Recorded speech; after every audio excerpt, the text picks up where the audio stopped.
In this demonstration, we're going to have a look at how to use the Exchange Management Console, which is our primary utility for managing Exchange Server 2010.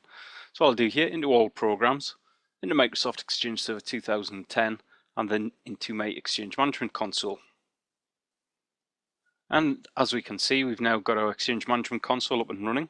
It's made up of three main sections. So what we have is over on the left-hand side here, we have the console tree. In the middle, we have the content pane. So anything we highlight in the inventory tree shows up in the content pane. We also then have the actions button. Now, depending on what we click on the left-hand side, will depend on what we see in the actions pane on the right-hand side. So we just start off up at the top level. We have our Microsoft Online Exchange premises here.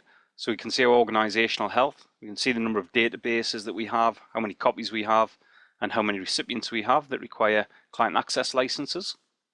Into organization configuration, we can have a look at global settings for our Exchange organization. So we have this broken down into mailbox, client access, hub transport, and unified messaging. Depending on the roles that we have installed, depends on what we'll actually see when we click on any of these buttons here. Next level down, we have server configuration, and this is specific to the individual servers. So again, for example, if I just go to mailbox, we can see the three mailbox servers that we have currently.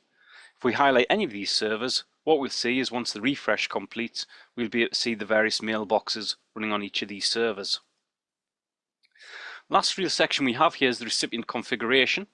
This is where we have all of the recipient objects. Now, these objects could be things such as users, groups, contacts for external mail.